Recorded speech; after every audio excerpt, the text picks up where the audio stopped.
자, 우리 하나님 말씀 함께 나누도록 하겠습니다. 로마서 12장 6절에서 8절 은사의 모닥불이라는 제목으로 함께 말씀을 나누도록 하겠습니다. 말씀 함께 읽겠습니다. 시작. 우리에게 주신 은혜대로 받은 은사가 각각 다르니 혹 예언이면 믿음의 분수대로, 혹 섬기는 일이면 섬기는 일로, 혹 가르치는 자면 가르치는 일로, 혹 위로하는 자면 위로하는 일로, 구제하는 자는 성실함으로, 다스리는 자는 부지런함으로, 긍휼을 베푸는 자는 즐거움으로 할 것이니라. 아멘. 우리의 마음밭을 위해서 기도하겠습니다. 사랑의 아버지 하나님, 설교자가 성령님의 인도하심으로 성경을 정확하게 설교한다면 성도가 듣는 것은 설교자의 말이 아니라 하나님의 말씀이며, 성도가 마음속에서 듣는 음성은 그리스도의 음성인 줄 믿습니다. 설교 듣는 일의 제일 되는 목표는 내 자아의 욕구를 만족시키는 것이 아니라 나의 관심을 하나님께 합당하게 돌려서 하나님을 보고 기뻐하여 하나님께 영광을 돌리는 것임을 고백합니다. 이제 설교를 통해 오늘 나에게 주시는 하나님의 말씀을 받을 때 내 마음이 옥토가 되게 하시고 성령님의 조명하심으로 오해 없이 겸손하게 받아 회개할 것은 회개하고 위로받을 것은 위로받고 배워야 할 것은 배움으로써 백배의 열매를 맺게 하소서. 예수님의 이름으로 기도합니다. 아멘. 사랑하는 여러분, 지난주에 우리가 그리스도 안에서 한 몸이며 서로 지체라는 사실을 나눴습니다. 그래서 영어로 된 구호 생각나시나요? We are one, we have one. 예, 우리가 하나됨을 지켰기에 우리는 승리한 줄로 믿습니다. 예, 한번 해볼까요? We are one, we have one. 예, 발음이 같다고 합니다. 원하고. 그래서 고민하실 필요 없어요. 똑같은 발음을 하면 됩니다. 오늘은 그 연장선상에서 하나님께서 우리에게 각자 나누어 주신 은사를 사용하여 그리스도의 몸된 교회를 더욱 건강하게 세워갈 방법에 대해서 우리가 함께 나누도록 하겠습니다. 어떤 면에서 은사는 불과 같은 것 같아요. 불의 특성이 무엇입니까? 잘 쓰면 유익하지만 잘못 쓰면 화재가 나죠. 오늘은 하나님이 주신 은사를 잘못 사용한 한 남자의 이야기로 설교를 시작하겠습니다. 1970년대 미국 한 젊은 전도자가 나타났는데요. 그는 사람의 마음을 꿰뚫어 보는 듯한 통찰력과 대중을 휘어잡는 화술, 이름은 이따가 보여주십시오. 네. 화술, 그리고 무엇보다 타인의 고통을 잘 공감해주는 탁월한 은사를 가졌습니다. 사람들은 그가 입을 열 때마다 위로를 얻었고 그가 이끄는 공동체에 구름대처럼 몰려들었습니다. 그는 가난한 자를 돕고 인종차별에 반대하며 사회 정의를 외쳤습니다. 겉으로 보기에 그는 하나님이 보내신 완벽한 지도자였습니다. 그러나 어느 순간부터 그의 은사는 교회를 세우는 도구가 아니라 자기 자신을 신격화하는 수단으로 변질되었습니다. 그는 하나님이 주신 은사를 자기 자신의 매력과 권력을 강화하는 데 사용하기 시작했습니다. 지체들의 마음을 어루만지던 그 아픔을 어루만지던 그의 공감 능력은 사람들을 심리적으로 조종하는 도구가 되었고, 유창한 설교는 교묘한 가스라이팅의 수단이 되었습니다. 그는 결국 자신을 따르는 수많은 사람들을 데리고 남미의 가이아나 정글로 들어가 인민사원이라는 폐쇄적인 공동체를 만들었습니다. 그곳에서 그는 왕처럼 군림하며 지체들의 재산을 몰수하고 그들의 삶을 철저히 파괴했습니다. 1978년 11월 18일 결국 그는 900명이 넘는 신도와 함께 스스로 생을 마감하는 참극을 빚었습니다. 그 이름 바로 짐 존스였죠. 이런 비극적인 실화는 우리에게 무서운 질문을 던져줍니다. 탁월한 은사를 받은 사람이 왜 그런 괴물이 되어버렸을까요? 답은 명확하죠. 은사의 목적을 잊어버렸기 때문입니다. 은사가 그리스도의 몸을 세우는 대신 자신의 이름을 높이는 데 쓰일 때 그것은 복이 아니라 독이 되고요. 따뜻한 모닥불이 아니라 끔찍한 산불이 되는 것입니다. 오늘 본문은 바로 이러한 위험을 경계하며 하나님이 우리에게 주신 은사를 어떻게 사용해야 하는지를 가르쳐 줍니다. 오늘 본문 6절은 우리가 받은 은사가 각각 다르다고 말합니다. 이 은사의 의미를 바르게 하려면 먼저 우리가 그리스도의 몸 안에서 지체가 되었다는 사실의 세 가지 중요한 의미를 알아야 돼요. 그런 우리에게 이 은사를 주신 하나님의 뜻을 알게 되기 때문이죠. 자, 첫째, 우리의 정체성입니다. 우리는 어떤 존재입니까?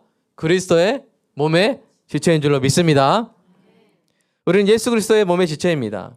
세상의 동호회나 러닝 크루나 친목단체는 공통의 취미, 이 건강을 위해서 모이지만 교회는 그리스도의 생명을 공유하기 위해서 모입니다. 내 정체성은 내가 무엇을 하느냐보다 내가 누구에게 붙어 있느냐로 결정되는 것이죠. 여러분은 참포도나무이신 예수님께 붙어 있는 가지인 줄로 믿습니다. 이게 우리의 정체성이에요. 우리는 그리스도의 몸의 지체입니다. 두 번째, 통일성이죠. 우리는 한 몸입니다. 몸의 지체들이 제각각으로만 움직이는 마치 기계 부품의 조립체에 불과한 것이 아니라 우리는 한 생명으로 하나 된 그리스도의 몸인 줄로 믿습니다. 우리는 그리스도의 몸이요, 그리스도는 우리의 머리 되시죠. 우리는 통일된 그리스도의 한 몸인 줄로 믿습니다. 그런데 또 한 가지가 있어요. 뭐예요? 다음, 다양성이에요. 한 몸이지만 다 똑같지는 않습니다.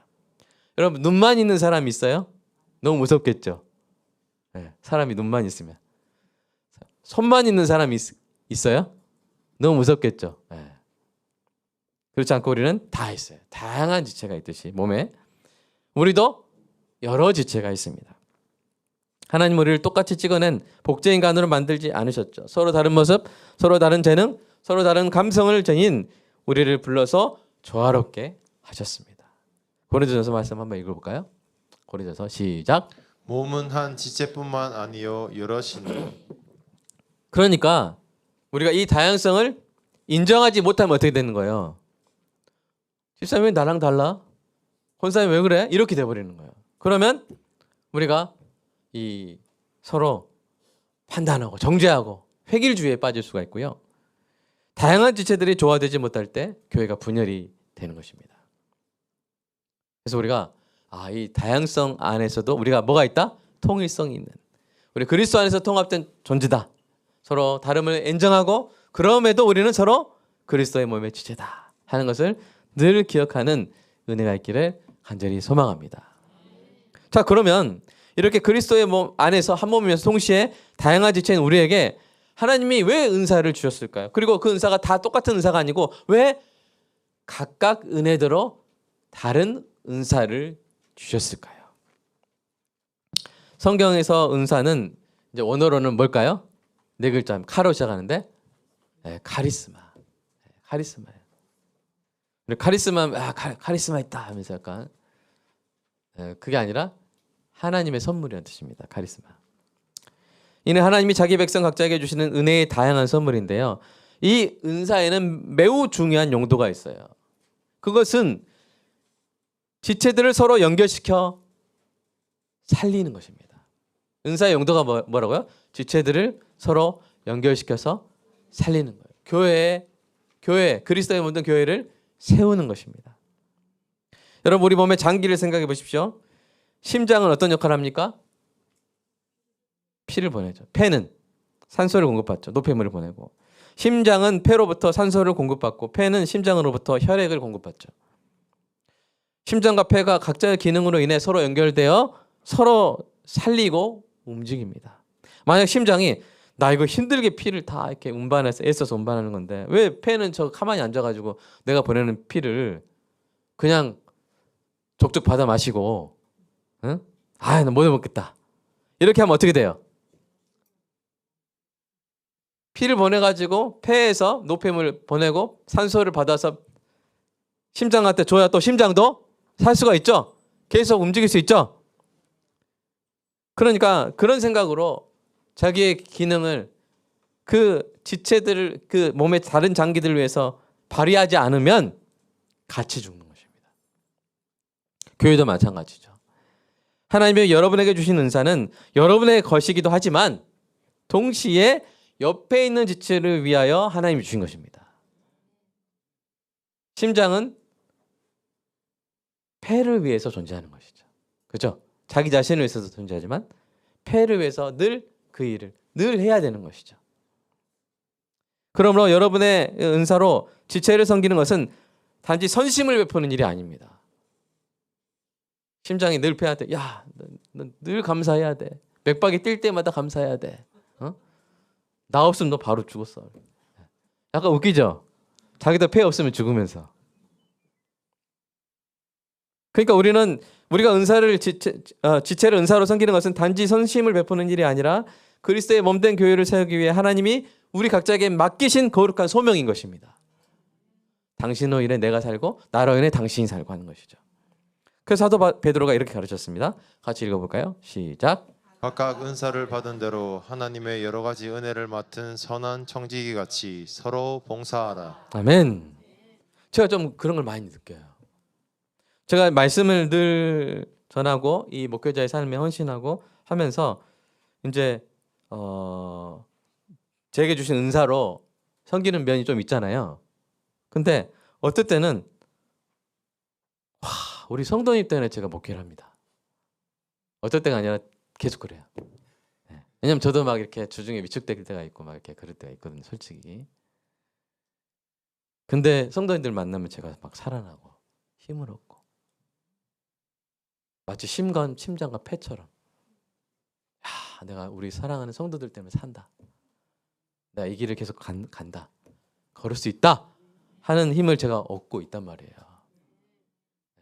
그러니까 저와 여러분이 뭐와 같은 거예요? 심장과 폐와 같은 거예요.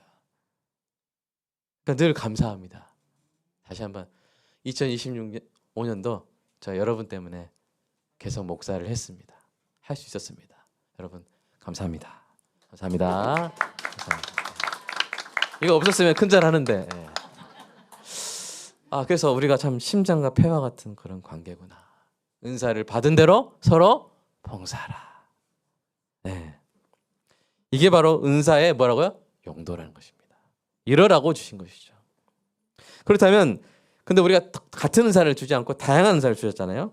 7가지 은사를 이야기합니다. 사도 바울이 오늘 본문에서 이 7가지 은사의 사용 지침을 알려주시는 것이죠.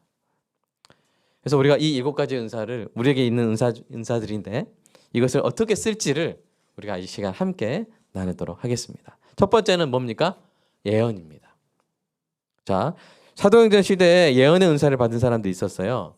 여러분 예언하면 엄청 대단해 보이지만 사도행전에서의 예언은 참고사항에 불과했습니다.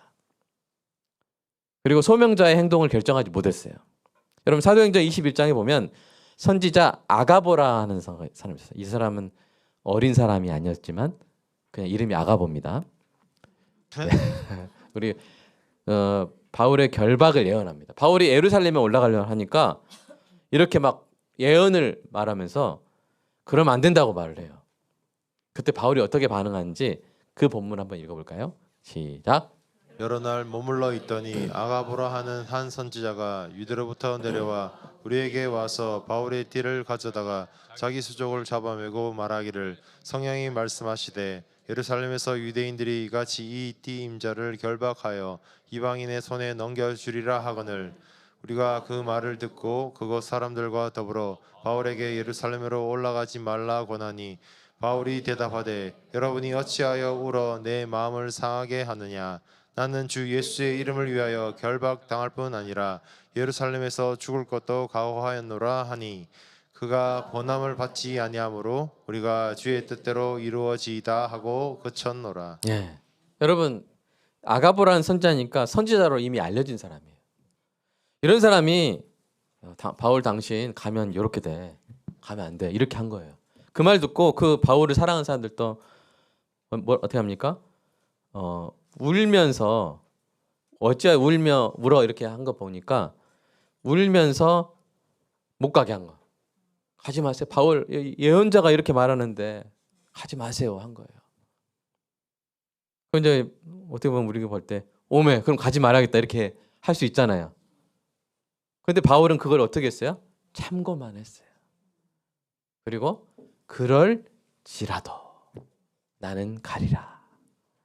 권한을 받지 않고 정말 예루살렘 가서 실제로 이제 붙잡히고 이방인에게 끌려서 이제 로마까지 가잖아요. 근데 왜 가요? 소명이니까. 하나님의 뜻이니까. 예언은 뭐에 불과해요? 참고사항에 불과합니다. 이게 사도행전 시대에 있었던 일. 사도행전 시대에는 예언이 이렇게 있었어요. 그리고 그때 시대의 예언이라 할지라도 아까 예언은 어떻게 한다고요? 믿음의 분수대로. 아까 소제목 보셨죠? 예언은 어떻게 해요? 믿음의 분수대로. 예언하는 자가 있었는데 그때는 분수대로 한다는 거예요. 하나님의 소명을 어그러뜨릴 정도로 하면 된다 안 된다? 안 된다는 거예요.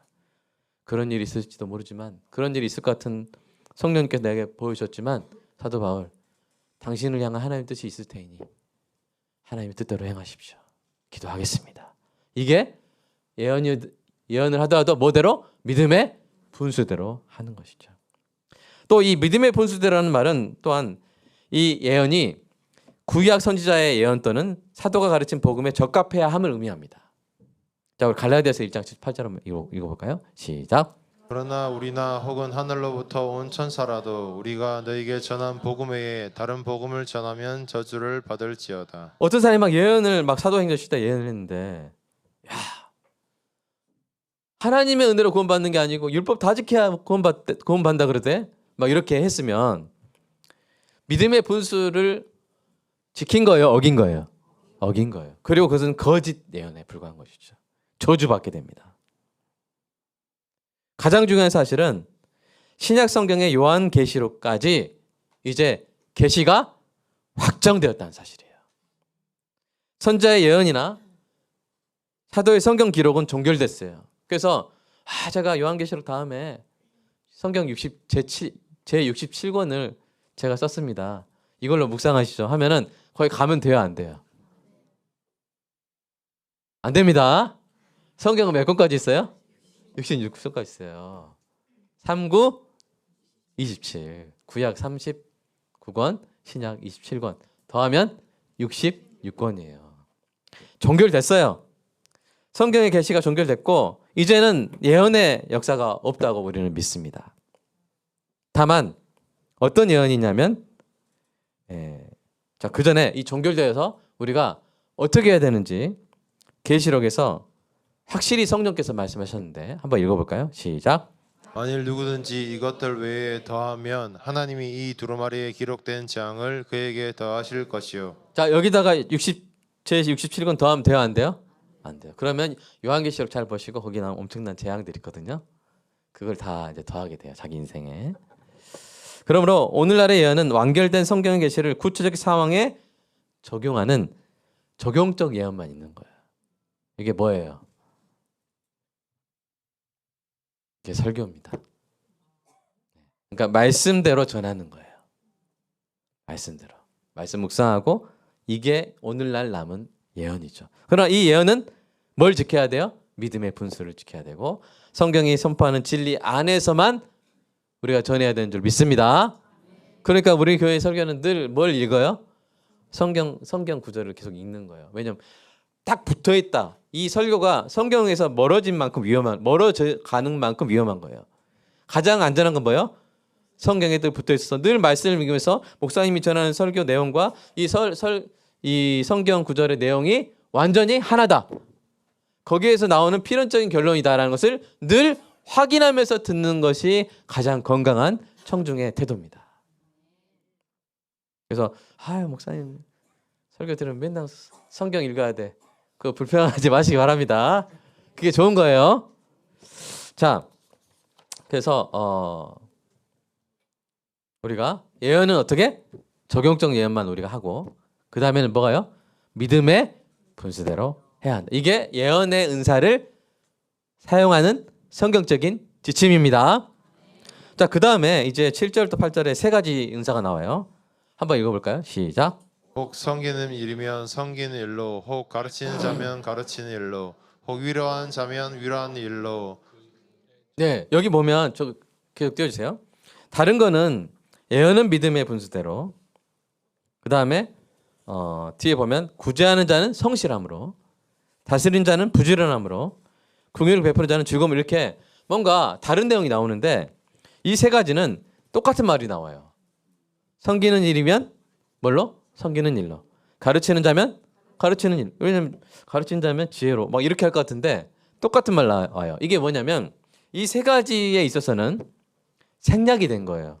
동사가. 그 생략된 동사의 뜻이 뭐냐면 그 일에 전념하라.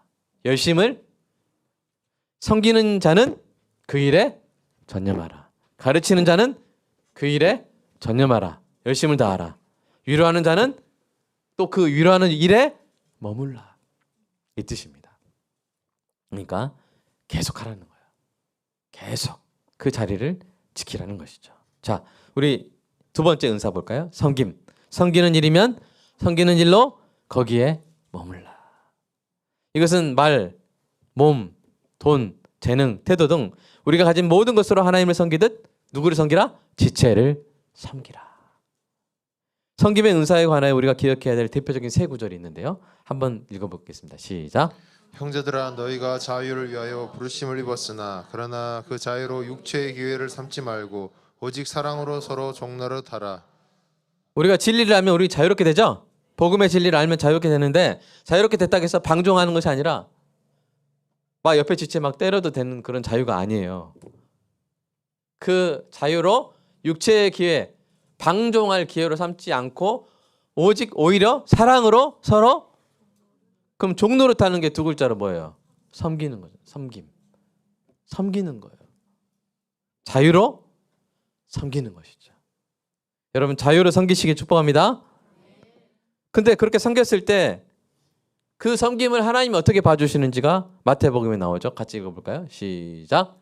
너희가 이 여기 형제 지극히 작은 자 하나에게 한 것이 곧 내게 한 것이니라. 그 섬김을 우리가 지체를 섬길 때 누가 받으셨다고 말해주는 거예요? 하나님이 받으셨다고 말해주는 거예요. 얼마나 귀한 일이 됩니까? 하나님은 받으신 거를 잊지 않으십니다. 우리 가끔 세상 친구들은 우리가 준 거 잊어버리죠? 은혜 베풀어서 그걸 배은 망덕이라고 하잖아요. 근데 하나님은 우리가 섬긴 것을 잊지 아니하시고 칭찬하시고 상급을 베푸시는 분인 줄로 믿습니다. 그리고 더 나아가서 이렇게 말씀하시죠. 다음 시작. 사람이 나를 섬기면 내 아버지께서 그를 귀히 여기시리라. 아멘.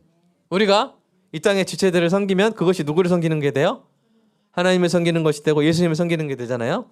그러면 아버지께서 우리를 어떻게? 귀히 여겨주십니다.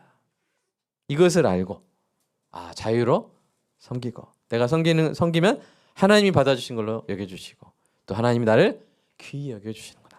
이 마음을 가지면 우리가 섬기되 계속 섬길 수 있어요. 그 일에 전념할 수 있고 열심을 다할 수 있고 거기에 머물 수 있는 것입니다. 여러분 섬기고 계신다면 그 일에 머무시기를 그 일에 전념하시기를 주님의 이름으로 축복합니다. 네. 저부터 심장이 제일 닮은 닮은 것 같아요. 섬기는 일이면 섬기는 일로. 심장이 약간 제일 이 비유가 되는 것 같아요. 여러분 심장이 하다가 나 좀 잠깐 쉴게. 그럼 어떻게 되죠? 네, 몸 전체가 어떻게 돼요? 배웠나요? 심장 멈추면 어떻게 되는지 배웠나요? 김영철 원래 알았어요? 대단해. 네, 죽어요. 우리가 갑자기 막 여성들과 그냥 그만 섬기고 갑자기 우리 조연비사님 막 그만 섬긴다거나 이렇게 그럼 우리 어떻게 돼요? 우리의 음이탈과 우리의 이렇게 하모니가 안 되는 우리의 다 드러나면서 이렇게 힘들어지게 되잖아요. 심장처럼 계속 뛰어야 되는 거죠. 섬기는 자는 그 일에 전념하고 열심을 다하고 거기에 머물라. 그것이 어디에도 계속 적용된다는 거예요. 가르침과 위로에도 적용되는 거예요. 자, 세 번째 가르침. 가르치는 자면 뭘로? 가르치는 일로 그 일에 전념하라. 열심을 다하라. 거기에 머물라. 갑자기 제가 설교를 한 석 달 쉬겠습니다. 이렇게 하면 되겠어요? 안 되겠어요? 안 되잖아요. 여기서 가르침은 단순한 지식 전달뿐 아니라 지체의 영적 성장을 돕는 일을 포함합니다. 자, 우리 에베소서 말씀 한번 읽어볼까요?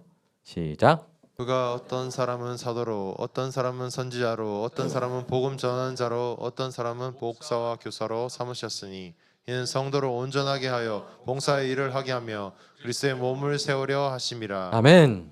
그래서 순장이나 여러분 순모임 이게 이끄시는 분이나 또 중고등부 교사나 전사님이나 주일학교 이런 분들이 하다가 말면 이제 힘들어지는 거예요.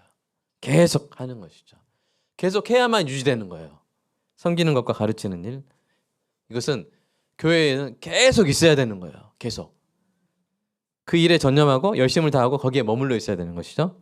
우리가 그렇게 할 수 있게 되기를 간절히 소망합니다. 세 번째 위로하는 자면 위로하는 일로 계속 해야 되는 것이죠.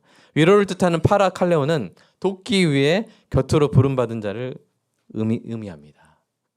그러니까 위로의 은사의 본질은 말을 막 화려하게 하는 게 있는 게 아니라 말을 잘 못하더라도 뭐가 위로의 본질이라는 거예요? 옆에 있어주는 거라는 거예요. 그래서 여러분 그거 아세요? 옆에 분한테 이렇게 따라하세요. 그거 아세요? 당신이 저를 1년 내내 위로해 준 거? 당신이 나에게 위로가 된 거 아세요? 네. 진짜요? 나 말도 잘 못하고 그냥 가만히 있었는데 그래도 옆에 있어준 게 위로예요. 말 잘한 것보다 파라칼레오 옆에 있도록 부름받은 자 나는 당신을 위해서 옆에 있도록 부름받은. 그러니까 지금 제일 표정 밝은 분이 이윤관. 그냥 아내분이 그냥 하루 종일 옆에 계셔주잖아요. 얼마나 위로가 됐는지 지금 너무 행복해 하시잖아요. 옆에 있어주는 거 그게 뭐다? 위로다. 그러니까 옆에 있어주는 걸 하다 말다 하면 돼요, 안 돼요? 그 일에 전념하고 열심을 다하고 계속 거기에 머무는 거죠. 계속. 여러분 너무 감사합니다. 여러분 저에게 위로가 되어주셔서 너무 감사합니다. 내년에도 좀 잘 부탁하겠습니다. 네, 이게 바로 위로죠. 우리 하나님은요 구약에 여러 가지 이름이 나오는데 신약에는 이름이 다양하게 나오진 않는데 신약에 정말 찬란하게 빛나는 이름이 소개된 구절이 있어요. 자, 그 구절 한번 읽어볼까요? 시작. 찬송하리로다. 그는 우리 주 예수 그리스도의 하나님이시요 자비의 아버지시요 모든 위로의 하나님이시며 우리의 모든 환난 중에서 우리를 위로하사 우리로 하여금 하나님께 받는 위로로서 여러 환난 중에 있는 자들을 능히 위로하게 하시는 이시로다. 아멘. 하나님이 우리를 위로해 주시는데 그게 끝이 아니라는 거예요. 우리를 위로하사 우리로 하여금 하나님께 받는 위로로서 여러 환난 중에 있는 자들을 능히 위로하게 하시는 이라. 아멘. 하나님 그런 분이에요. 여러분 안에 성령이 있다면 여러분은 가장 뭘 잘하시는 분이냐면 위로를 잘하시는 분이에요. 여러분이 옆에 있어주면 그 자체로 위로가 되는 것이죠. 아멘입니까? 여러분은 옆에 있어주면 그대로 위로가 되는 분입니다. 이것을 늘 기억하시기 바랍니다. 자, 다섯 번째 구제, 은사는 뭐예요? 구제입니다. 구제는 어떻게 해요? 성실함으로 이웃을 돕는 거죠. 이 구제는 자신의 것이 아니라 주님의 것을 맡은 청지기의 마음으로 해야 돼요. 신실하게. 우리가 이제 우리 교회가 구제를 많이 하죠. 근데 이제 예를 들어서 이제 좀 가난한 가정에 아이에게 뭘 사줄 때 얘가 나이키를 사주라고 난 나이키 아니면 안 신어요 이렇게 할 때가 있어요. 근데 이렇게 약간 형편이 어려울수록 더 집착을 하는 경우가 있습니다. 좀 이해가 되시나요? 네. 그럴 때 야, 네가 무슨 나이키야? 넌 나이스 그냥 나이스로 해. 나이키 뿔 달린 거 나이스거든요. 제가 막 그렇게 하고 왔다. 제가요 그 형편에 맞게 그냥 싼 브랜드로 사고 헌금 아꼈습니다. 성도 여러분 잘했죠? 이렇게를 안 해요. 제가 혼나거든요. 그러면 목사님 그 뭐 하셨어요? 이렇게 되는 거예요. 제가 집행할 때 나이키를 사줍니다. 네. 제가 이게 PPL 아닌데 오해 안 하셨으면 좋겠어요. 왜 그래요? 여러분 이 구제할 때 우리 목사님 전사님 어떻게 하냐면 두 가지 마음으로 합니다. 하나는 청지기의 마음으로 해요. 그러니까 헌금이 제 돈이에요? 아니에요. 성도가 1년 내내 사표 이걸 그냥 뺄까 하다가 그냥 안 빼고 또 사장님 우리 그 직장에서 아우 그냥 그만두고 싶다 할 때도 그냥 참고 그렇게 막 피땀 흘려 해서 11조 해가지고 한 헌금이잖아요. 하나님 주신 소득이기도 하고 하나님의 것이고 성도의 것이고. 그러니까 청지기의 마음으로 허비하면 안 되죠. 하지만 또한 어떤 마음으로 해야 돼요? 아버지의 마음으로 해야 되죠. 내 자녀에게 해주고 싶은 거를 해줘야죠. 내 자녀에게 안 해줄 거를 해주면 그건 사랑이 약간 사랑이긴 해도 약간 2% 부족하죠. 그래서 어떻게 하냐면 그래 나이키 사줄게. 그리고 어떻게 사줘요? 인터넷으로 사주는 거죠. 왜냐면 매장에 사는 것보다 인터넷 사는 게 같은 품질인데 더 싼 거 아시죠? 네. 그렇게 해가지고 나이키를 반드시 사주고 그리고 그 같은 나이키를 어떻게 하면 헌금을 아껴가서 사는가 여러 군데 찾아가지고 이렇게 사줍니다. 자, 이거 마음에 드시는 분, 마음에 안 드시는 분 손 들어보세요. 계속 이렇게 할까요? 예? 뭐라고요? 네, 계속 이렇게 하겠습니다. 청지기의 마음으로 또한 아버지의 마음으로 이 두 마음으로 하는 이게 성실함입니다. 성실한 거예요. 왜요? 본인 돈만큼 아끼며 쓰면서도 그 맡은 사람의 마음을 흡족하게 하는 거. 이게 뭐라고요? 성실함입니다. 막 열심히 하는 게 성실함이 아니라 자 무슨 말인지 아시겠죠? 그리고 또 어떻게 해야 돼요? 때에 따라 때에 맞게 해야 돼요. 우리 마태복음 24장 읽어볼까요? 시작. 충성되고 지혜 있는 종이 되어 주인에게 그 집 사람들을 맡아 때를 따라 양식을 나누어 줄 자가 누구냐. 예, 때를 따라 때에 맞게 해줘야 돼요. 여러분 이번에 아까 그 캄보디아 전쟁 피난민한테 만약 3년 뒤에 쌀 나눠주면 좀 안 맞죠? 당장 지금 배고픈데 그죠? 왜 이제 왔냐고 이렇게 할 수도 있어요. 근데 때에 맞게 주니까 그 캄보디아는 기독교가 아니잖아요. 주로 불교인가요? 주로 불교인데 거기서 억군 뿌려야 예수란 말이 어떻게 나오겠어요? 불교 그 다 불교 아마 신도들인데 때에 맞게 나눠주니까 예수님 감사합니다 이 말이 나오는 거잖아요. 우리가 구제하는 데 있어서 그래서 우리는 막 회의를 막 오래 하지 않습니다. 구제할 때 감사하게도 저한테 재량권을 주셔가지고 신속하게 할 수 있도록 해주시는데 때를 놓치지 않고 내년에도 신속하게 결정하고 집행하고 그 감동을 풍성히 나누는 우리의 교회 되기를 간절히 소망합니다. 6번째 은사는 뭐예요? 다스림입니다. 다스리는 자는 뭘로? 부지런함으로. 공동체를 이끄는 리더는 말로만 열심히 하는 입만 부지런하면 안 돼요. 앞에서 뭘 보이는 거예요? 모범을 보이는 것이죠. 지체들이 기쁨으로 따르게 하는 그런 부지런함이 필요합니다. 그래서 베드로 사도가 이렇게 말했죠. 같이 읽어볼까요? 시작. 맡겨진 사람들에게 군림한 자세로 하지 말고 오직 양 때에 모범이 되십시오. 예, 이게 아니라 먼저 가 있는 거죠. 먼저 하는 거죠. 우리 교회가 매주 전도하죠. 목사님과 제가 하죠. 그냥 그걸 보고 계시면 돼요. 보시면 돼요. 그러면 언젠가 여러분도 기회 될 때 하게 되실 겁니다. 듣는 것보다 보는 게 더 강력하기 때문이에요. 그래서 다스린 자는 뭘로? 부지런함. 모범을 보이는 부지런함으로. 자, 7번째. 공의를. 공의를 베푸는 자는 뭘로요? 즐거움으로. 하나님 우리 마음의 중심을 보십니다. 억지로 하는 공의는 받는 자에게 자존심의 상처를 줄 수가 있고 내가 주님께 받은 공의가 얼마나 큰지를 기억하면 우리는 즐겁게 행할 수 있는 것입니다. 고린도후서 말씀 읽어볼까요? 시작. 각각 그 마음에 정한 대로 할 것이요 인색함으로나 억지로 하지 말지니 하나님은 즐겨낸 자를 사랑하시느니라. 이게 이제 그 사도 바울이 그 연보 코이노니아를 보낼 때 그 문맥에서 이게 나온 건데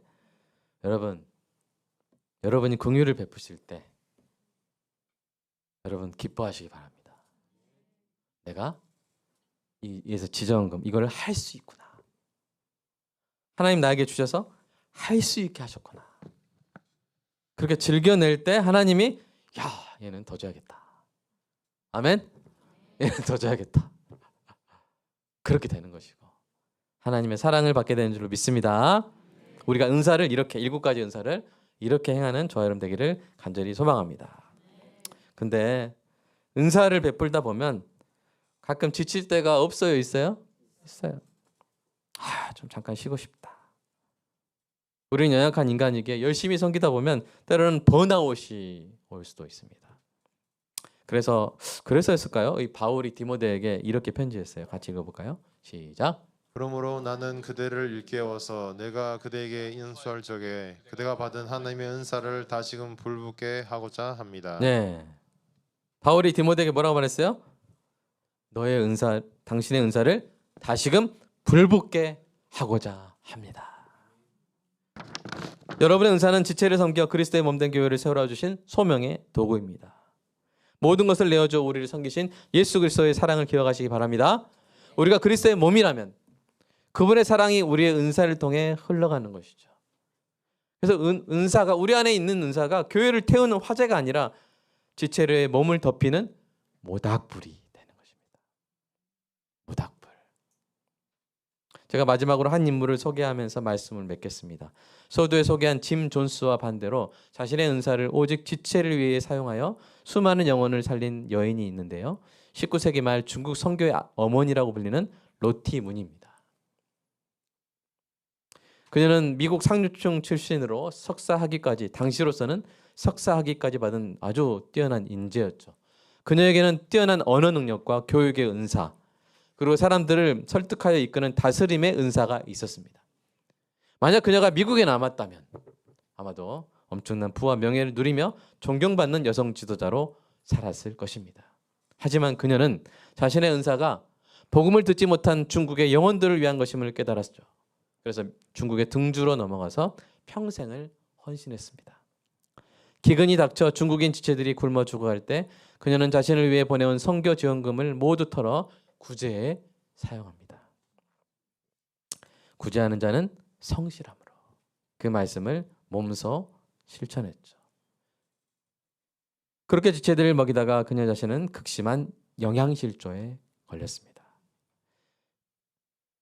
1912년 성탄절 전날 크리스마스 이브 그녀는 미국으로 돌아가는 배 안에서 숨을 거둡니다.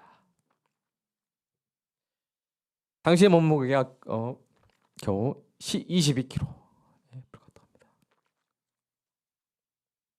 불과했다고 합니다. 자신의 생명과 은사를 지체들을 살리는데 다 쏟아부은 것이죠. 그렇게 은사의 모닥불을 피운 그녀의 삶이 오늘날 전 세계 선교지를 살리는 로티문 성탄 헌금의 모태가 된 것입니다. 사랑하는 성도 여러분, 오늘 우리는 스스로에게 묻게 되죠. 나는 하나님이 나에게 주신 은사를 어떻게 사용해 왔는가? 나의 은사는 나를 돋보이게 하는 장식품인가? 아니면 지체를 살리는 필수품인가? 나는 나의 은사를 지체를 그 몸을 데우는 모닥불로 잘 사용해 왔는가? 은사는 성도를 주시라고, 성도를 섬기라고 하나님이 주신 소명의 도구입니다.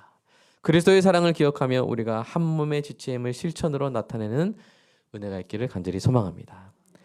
하나님이 주신 은사에 다시 거룩한 불을 붙여 교회의 하나됨을 지키고 세상을 치유하는 은혜가 있기를 간절히 소망하며 함께 기도하겠습니다.